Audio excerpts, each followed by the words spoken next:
Muy buenas, queridos alumnos. Comenzamos con un nuevo tema. Un tema que complementa el tema de la visión cristiana del hombre, que se llama el problema del sobrenatural. Ha sido un tema teológico un poco complicado, pero que nos va a ayudar a entender quién es el hombre del cristianismo, ese hombre llamado a la vida divina. El hombre está entre el cielo y la tierra, está en este mundo, pero no todo lo alcanza en este mundo. Hay un montón de inquietudes y de grandes enigmas que radican en el corazón del ser humano. Los hombres esperan de las religiones, como decía la Nostra Aetate, la declaración del Concilio Vaticano II, que esperan de las religiones la respuesta a esas profundas preguntas que tienen, de esos profundos enigmas. ¿Quién soy yo? ¿Cuál es el sentido de mi vida? ¿Cuál es la meta? ¿Qué sentido tiene el bien y el pecado? ¿El origen de mi existencia? ¿El fin del dolor? ¿Hacia dónde voy? En el fondo, estas son las preguntas últimas y fundamentales de toda la antropología.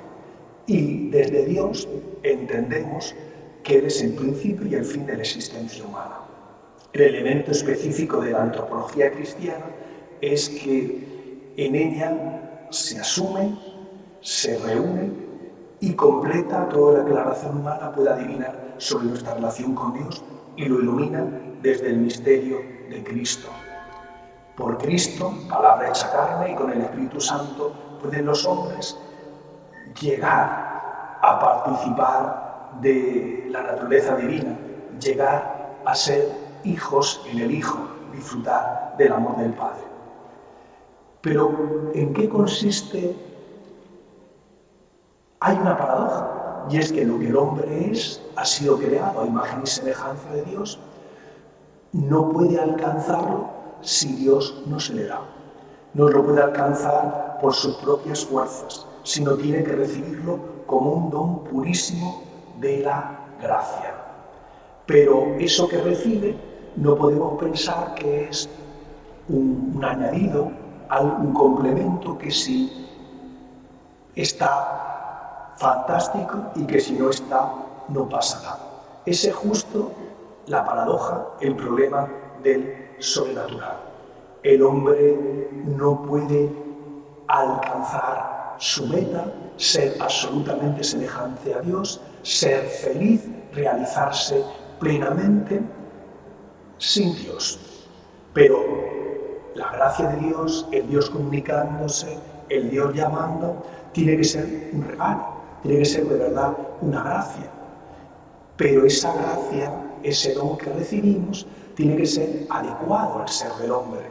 El hombre ha sido creado capaz de Dios y capaz de recibir estos dones que le ayudan a ser felices. ¿Cómo se articula lo que hay en el hombre por su naturaleza, por su ser, por su ontología y lo que recibe como don purísimo?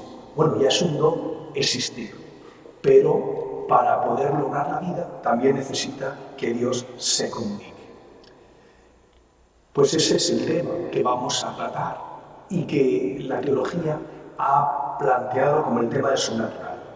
El hombre ha sido creado a imagen y semejanza de Dios y es llamado a la santidad, es llamado a la vida divina, es decir, a establecer una plena comunión con el Dios trino.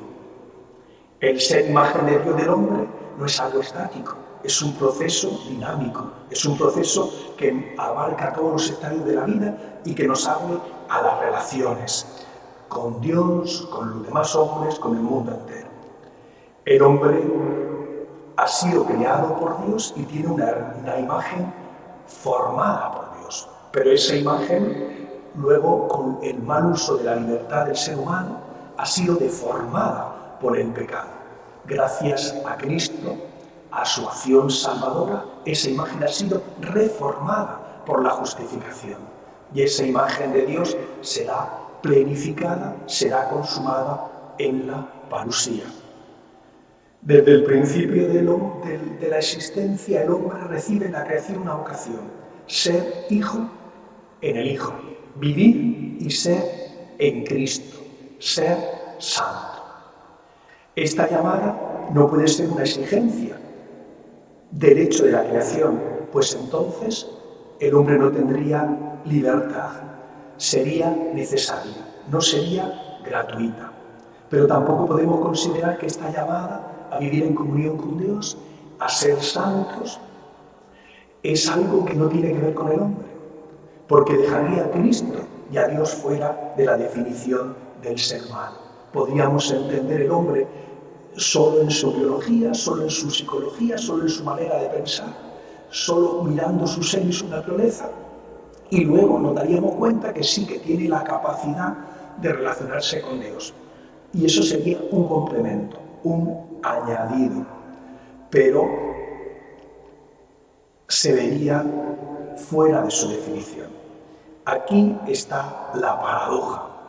Lo que el hombre es por la creación, imagen de Dios, no le basta para llegar a lo que debe de ser partícipe de la naturaleza divina, santo, según el propósito de su creador. Lo que el hombre es, por haber sido creado, es imagen y semejanza de Dios,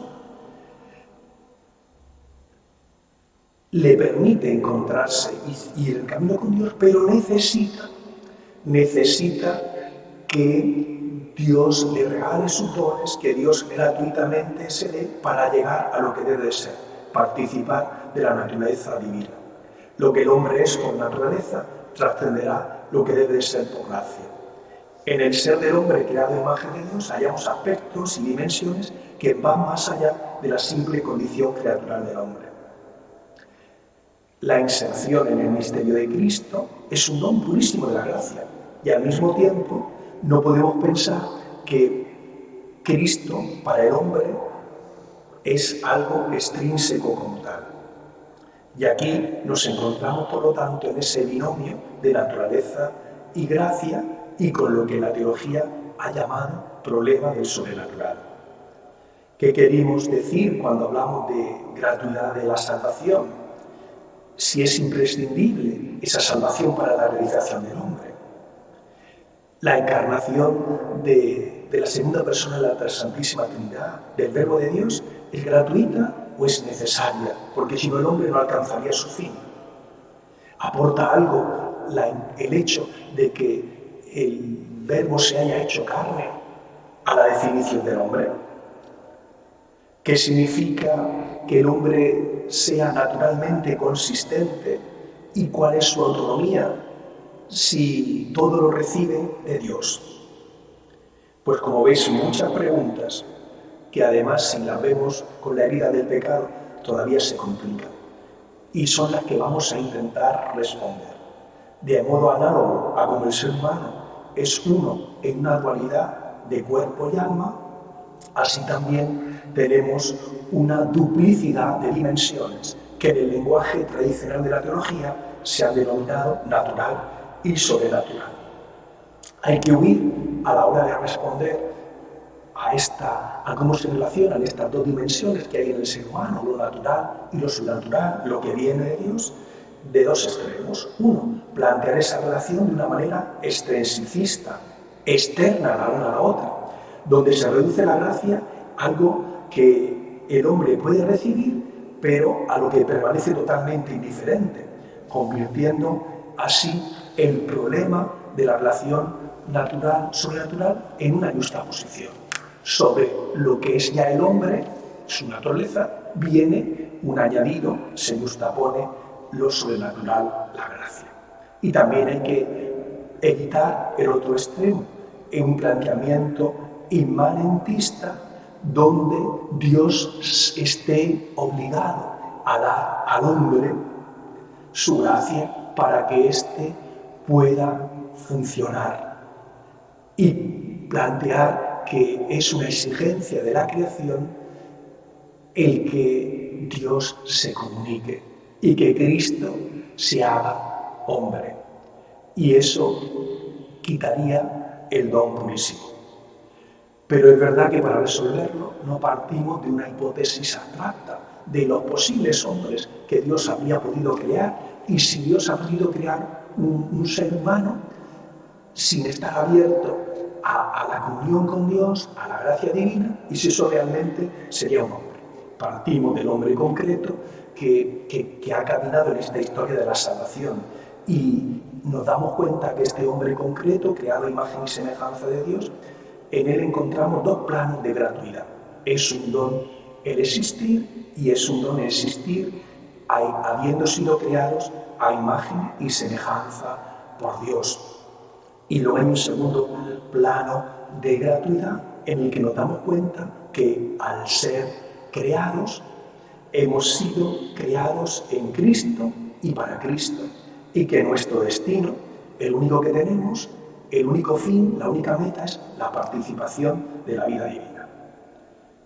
Pues vamos a intentar pensar juntos este tema, que sé que es un poco complicado, que nos exige un esfuerzo para entender esta paradoja del ser humano.